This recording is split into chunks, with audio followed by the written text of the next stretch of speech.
Amigos, vocês estão ouvindo o programa Olhar Facica e hoje nós estamos falando na temática do curso de Ciências Biológicas. Estamos aqui com os professores Gabriel e com o professor Edmar Moreira, do curso de Biologia da Facica.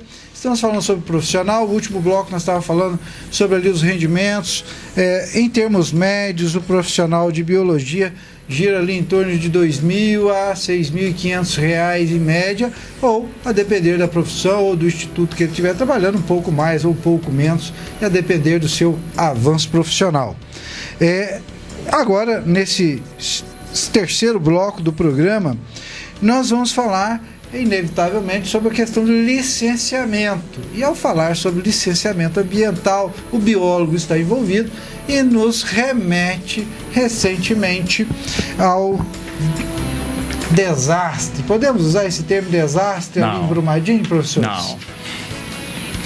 Fica muito difícil a gente falar de desastre ambiental quando a gente já sabia do que poderia acontecer, quando a gente já foi alertado muitas vezes sobre que aquele evento poderia ocorrer próximos àquela quantidade de pessoas. Então, você falar em desastre, você acaba tirando a culpa de todas as questões que estão aí por trás, né? Obviamente, deve ter ocorrido todo o processo de análise de risco, de gestão, de licenciamento. Só que alguma coisa deve ter ocorrido nesse intervalo, né? Inclusive, professor, existe a norma ISO 14000. Sim, com certeza. Tá, né? As empresas, empresários e a população não está desassistida desse tipo de informação. Todas as empresas de auditoria ambiental, elas trabalham conforme a gente tem a legislação. Só que o que acontece é, por exemplo, eu sou uma empresa de análise, eu faço todo o estudo de impacto e passo para a empresa contratante. Agora, o que está acontecendo é essa passagem, né? O que está ocorrendo nesse momento aí que não está evitando esses problemas? Porque se a análise de risco foi feita, realmente a gente já saberia que algo poderia acontecer.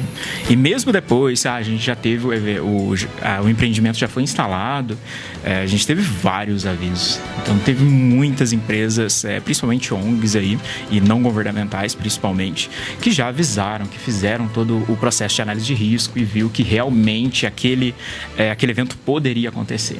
Mas a gente não sabe aí ao certo qual que teria sido esse intermeio aí, o que pode ter acontecido entre empresa de auditoria e contratante. Esse é o nosso problema. Isso nos causa um pouco de medo, né?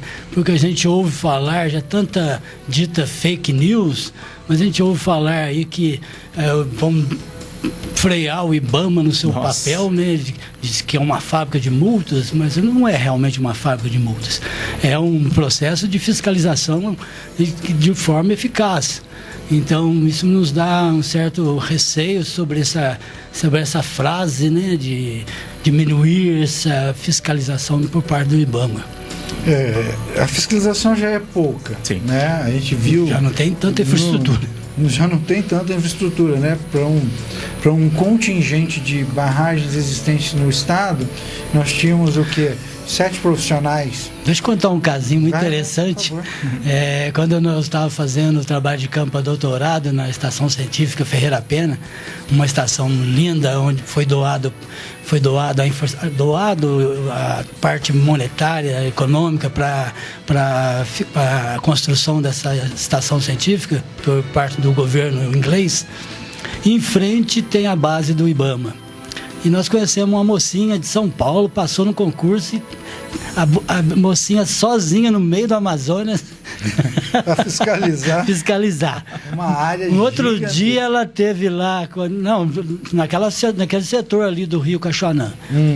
No outro dia ela esteve lá na nossa base pedindo gasolina, o que o barquinho lá do IBAMA estava sem gasolina. E nesse inteirinho nós estávamos batendo papo.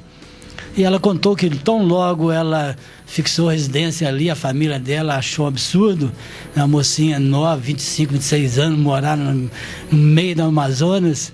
Ela contando que veio com todo o gás e começou a fazer BO, mandando para a sede em Brasília de balsa, trazendo grandes toras, né?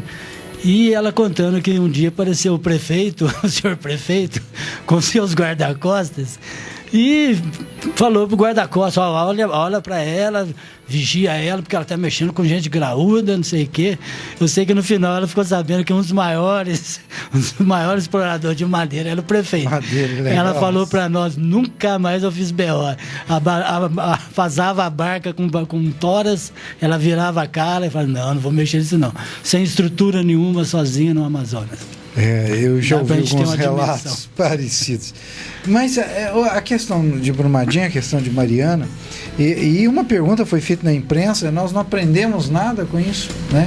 Parece que a sociedade se acostumou e me parece um silêncio agora meio estranho, porque a mídia saiu de perto, obviamente tem outros assuntos para cobrir, mas as coisas parece que estão voltando.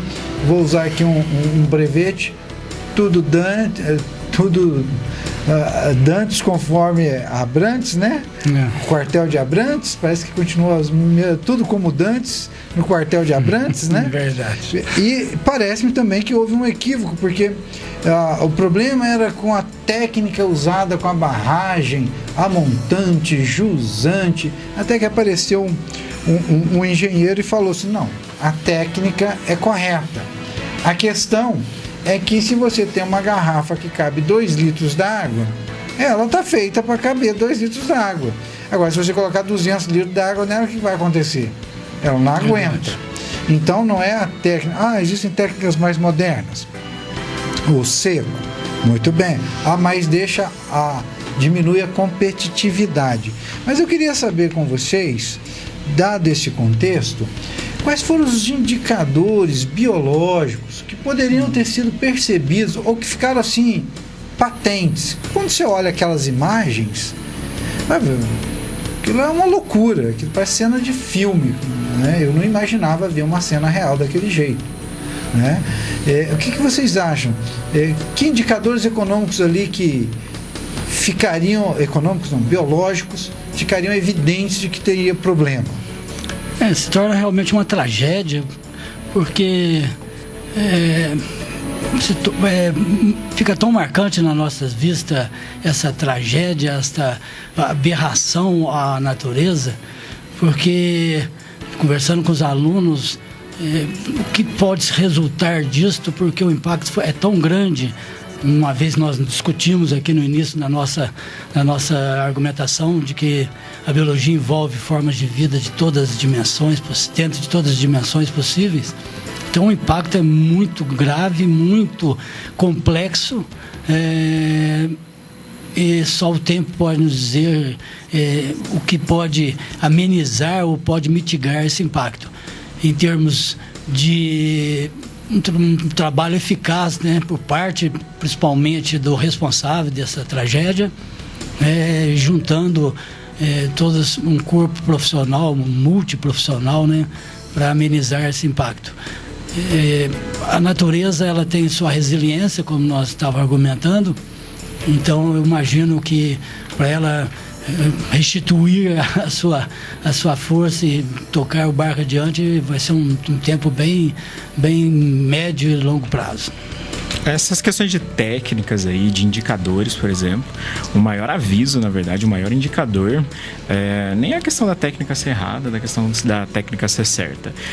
Basicamente, utiliza-se a técnica sim, só que a maneira como ela foi executada foi o problema. Então, você tem uma super exploração da técnica.